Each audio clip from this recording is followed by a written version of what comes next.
దోచేసాం దాచేదెలా? ఏసీబీకి చిక్కకుండా తప్పించుకునే మార్గాల అన్వేషణ. ఆర్థిక నిపుణులను ఆశ్రయిస్తున్న అక్రమార్కులు. ఆస్తులు కాపాడుకునేందుకు ప్రత్యామ్నాయ ఏర్పాట్లు.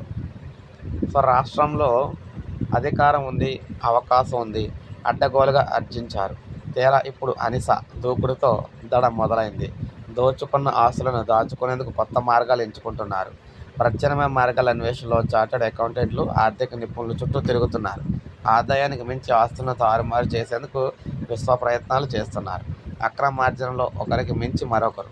రాష్ట్రంలో కొద్ది రోజులుగా అనిస వరుసపెట్టి దాడులు నిర్వహిస్తుంది. సగటున ప్రతి 3 రోజులకు 2 కేసులు చొప్పున నమోదవుతున్నాయి. పైగా పట్టుబడుతున్న అధికారుల ఆస్తులు మార్కెట్ ధరల ప్రకారం వందల కోట్లలో ఉండటం ప్రజలను ఆశ్చర్యానికి గురిచేస్తుంది. ఉదాహరణకు డీఎస్పీ భీమిరెడ్డి ఆస్తుల చిట్టా చూసి అధికారులే కంగుతిన్నారు. కర్ణాటకలో ఒక చోట 38 ఎకరాలు, మరో చోట 6 ఎకరాల వ్యవసాయ భూమి, బెంగళూరు మహానగరంలో ఏకంగా ఎకరం ఇంటి స్థలం తదితరాలు అనేది చూసి అవాక్కయ్యారు. అధికారిక లెక్కల ప్రకారం వీటి విలువ 10.12 కోట్లు కాగా మార్కెట్ విలువ కనీసం 100 కోట్లు ఉంటుందని చెబుతున్నారు. అనంతరం పట్టుబడిన సర్వే అండ్ ల్యాండ్ రికార్డుల విభాగానికి చెందిన సుంకర నరసింహారావు అక్రమాస్తుల విలువ అధికారిక లెక్కల ప్రకారమే 13 కోట్లు అయితే ఉంటుందని, అది 150 కోట్లు అయితే ఉంటుందని చెప్తున్నారు. ఆ తర్వాత పట్టుబడిన ఆర్&బి ఇంజనీర్ మోహన్ నాయక్ ఆస్తుల విలువ అధికంగా 18 కోట్లుగా ఉంటుందని, అది సుమారు 200 కోట్లు అయితే వాల్యూ ఉంటుందని చెప్తున్నారు. ఇలా ఒకరు కాదు, రెండు కాదు, ఇలా అనేక మంది అయితే ఈ విధంగా ఉన్నాయి. ఇక బెనామీలకు బదిలీ చేసినా కూడా అప్పుడప్పుడు అవకాశాల మేరకు అక్రమాస్తులను రకరకాలుగా మళ్లించారు.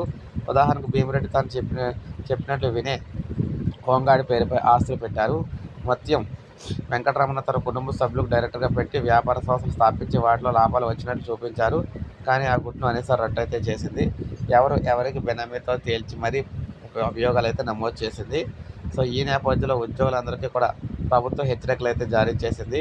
అక్రమార్కులు ఎవరున్నా సరే వారిని ఎట్టి పరిస్థితుల్లో ఉపేక్షించలేదని చెప్పేసి రాష్ట్ర ఉద్యోగులకైతే వార్నింగ్ అయితే ఇచ్చారన్నమాట. సో ఇది అప్డేట్. ఒక లైక్ చేయండి, సబ్స్క్రైబ్ చేసుకోండి, మన ఛానల్ సబ్స్క్రైబ్ చేసుకోండి.